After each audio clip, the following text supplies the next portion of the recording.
Assalamualaikum warahmatullahi wabarakatuh.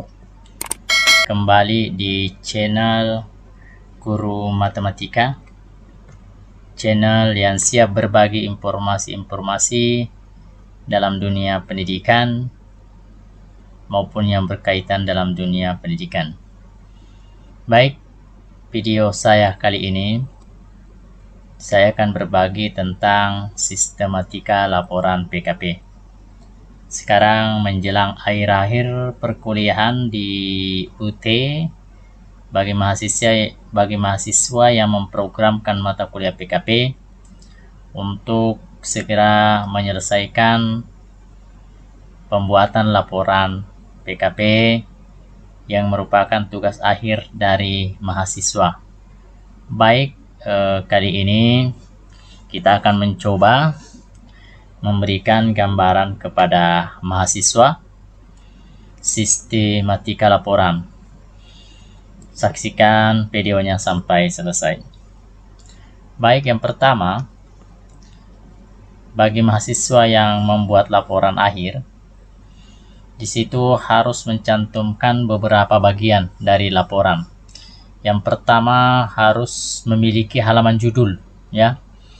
Halaman judul, kemudian lembar pengesahan, kemudian lembar penyataan bebas plagiat. Nanti ini harus dibubuhi dengan materai 10.000. Kemudian kata pengantar. Setelah itu juga harus membuat daftar isi, daftar tabel. Daftar tabel ini apabila mahasiswa di dalam laporannya memiliki beberapa tabel, silahkan dibuatkan daftar tabel dengan memberikan nomor-nomor tabel yang ada. Adapun sistematika penulisan nomor tabel, silahkan dibuka materi-materi sebelumnya, ya, yaitu mata kuliah statistika pendidikan. Di situ disajikan cara membuat judul tabel. Kemudian dibuatkan juga daftar gambar. Jadi bagi mahasiswa yang di dalam laporannya memuat gambar-gambar, silahkan dibuatkan nomor gambar, kemudian dibuatkan daftar gambar di laporannya. Kemudian daftar lampiran. Setelah itu harus membuat abstrak. Kemudian yang pertama ada pendahuluan, ada latar belakang masalah. Di dalam latar belakang masalah itu harus tercantum identifikasi masalah. Jadi harus menjelaskan kondisi pembelajaran yang terjadi di kelasnya. Kemudian menjelaskan pembelajaran yang diharapkan sesuai dengan pendapat para ahli. Setelah itu analisis masalah, dan yang terakhir di bagian A dari pendahuluan adalah alternatif dan prioritas pemecahan masalah. Kemudian mahasiswa juga mencantumkan rumusan masalah, kemudian tujuan penelitian perbaikan pembelajaran, serta manfaat penelitian perbaikan pembelajaran. Ini bagian pendahuluan, ya. Harus memuat bagian-bagian ini semua. Setelah itu kita masuk ke bagian yang kedua, kajian pustaka. Jadi kajian pustaka ini nanti diharapkan supaya sinkron dengan judul laporan, ya, judul laporan atau masalah yang sementara mau diselesaikan. Jadi kajian pustaka itu memuat teori para ahli yang berhubungan erat dengan laporan yang Bapak Ibu mau buat. Kemudian yang ketiga ada pelaksanaan penelitian perbaikan pembelajaran. Memuat subjeknya, di situ subjek, nama, jadi jumlah siswanya bagaimana. Kemudian di situ nanti dijelaskan kondisi daerahnya, kondisi sekolahnya, kondisi siswanya, dan seterusnya. Kemudian tempat pelaksanaan. Tempat pelaksanaan di mana, dituliskan di daerahnya, di sekolah, dan seterusnya. Dan waktu penelitian harus juga dituliskan. Kemudian dijelaskan juga di dalamnya pihak-pihak yang membantu dalam menyelesaikan atau dalam memperbaiki atau menyempurnakan laporan PKP. Kemudian desain prosedur perbaikan pembelajaran. Di situ nanti ada desain, dimasukkan gambar, desain penelitian mulai dari perencanaan, tindakan, dan evaluasi. Kemudian teknik analisis datanya bagian C. Kemudian untuk bab 4 di situ ada hasil dan pembahasan.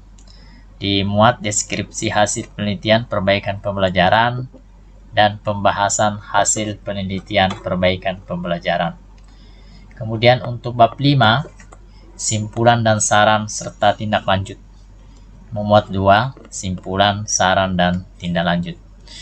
Kemudian untuk melengkapi laporan PKP Bapak Ibu sekalian, harus mencantumkan beberapa lampiran. Yang pertama, surat kesediaan Supervisor 2 sebagai pembimbing PKP.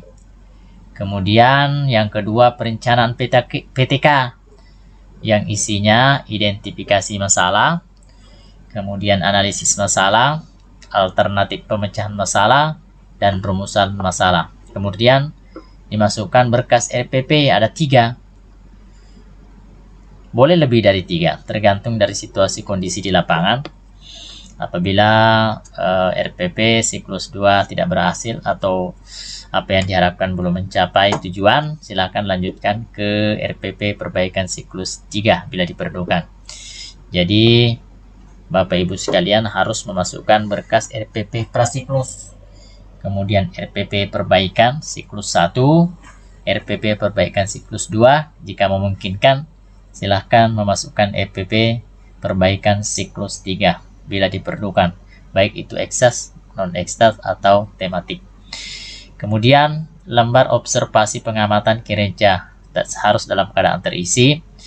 Kemudian jurnal pembimbingan dengan Supervisor 2. Dan yang terakhir adalah hasil pekerjaan siswa yang terbaik dan terburuk per siklus. Maksudnya nilai terendah dan tertinggi. Baik, yang pertama kita lihat halaman judul. Perhatikan halaman judul, memuat judul laporan. Di sini ada logo UT, kemudian judul laporan, nama, dan seterusnya. Kemudian lembar pengesahan, ini adalah lembar pengesahan. Kemudian lembar pernyataan bebas plagiat. Di sini ada materai 10.000. Kemudian ini adalah kata pengantar.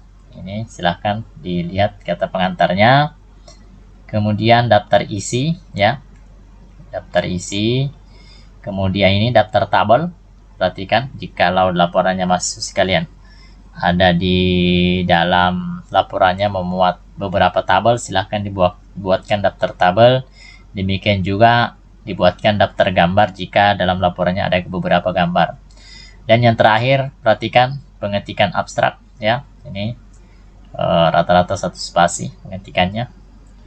Kemudian lampiran-lampiran. Nah, itu tadi beberapa halaman judul di akhir dengan abstrak. Sekarang lampiran-lampiran. Ini adalah lampiran 1 kesediaan. Jadi surat pernyataan kesediaan untuk menjadi Supervisor 2. Kemudian ini adalah format perencanaan perbaikan pembelajaran, rencana perbaikan pembelajaran. Ya, ini kebetulan contoh matematika. Di sini adalah identifikasi masalah, analisis masalah, alternatif prioritas pemecahan masalah, dan rumusan masalah. Kemudian mencantumkan RPP prasiklus di RPP siklus 1, siklus 2. Jika ada siklus 3 silahkan dicantumkan. Kemudian ini adalah hasil observasi atau pengamatan kinerja guru, harus dalam keadaan terisi untuk siklus 1. Demikian juga sama untuk siklus 2. Jadi RPP dulu, baru dimasukkan hasil observasi pengamatan kinerja guru terisi siklus 1.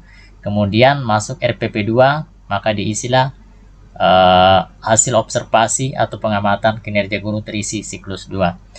Kemudian ini adalah contoh jurnal pembimbingan dari supervisor, ya.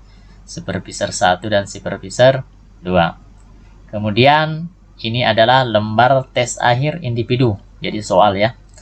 Harus dicantumkan juga soalnya, dicantumkan pula kunci jawabannya. Kemudian ini adalah contoh lembar akhir jawaban siswa dimasukkan juga. Tapi kalau bisa, ini kan sebagai contoh, kalau supaya lebih bagus nanti harus dalam keadaan tulis tangan. Jadi pekerjaan siswa yang dalam keadaan tulis tangan dengan nilai skornya. Nah, ini kunci jawaban siklus 1. Nah, perhatikan harus ada lembar jawaban siswa siklus 1. Dan yang terakhir adalah lembar jawaban siswa siklus 1 yang terendah dan lembar jawaban siswa siklus 1 yang tertinggi.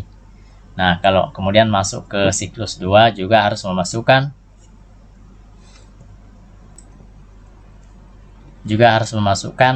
lembar jawaban siswa siklus 2 baik terendah maupun tertinggi. Yang terakhir harus memasukkan APKG 1 dan APKG 2. Di semua lampiran dan halaman judul akan saya simpan di laman deskripsi. Silahkan diambil sebagai bahan referensi buat mahasiswa sekalian. Baik, demikian sedikit tentang sistematika laporan. Silahkan dikerjakan, diselesaikan laporannya sesuai dengan prosedur atau sesuai dengan sistematika laporan, dan harus merupakan karya tersendiri, bukan buatan orang lain atau bebas dari plagiat. Demikianlah sedikit tentang sistematika laporan PKP. Ini merupakan minggu-minggu terakhir pertemuan mahasiswa di tahun 2021.2. Demikian, semoga video ini bermanfaat. Jangan lupa silahkan dibuka deskripsi.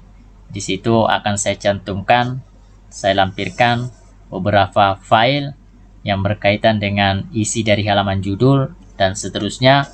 Kemudian saya juga melampirkan daftar lampiran-lampiran yang disesuaikan dengan isi dari laporan Bapak Ibu sekalian. Untuk lebih jelasnya silahkan dibuka modulnya untuk lebih jelasnya. Di situ ada juga sistematika laporan pembuatan PKP. Baik, demikian. Semoga bermanfaat. Assalamualaikum warahmatullahi wabarakatuh.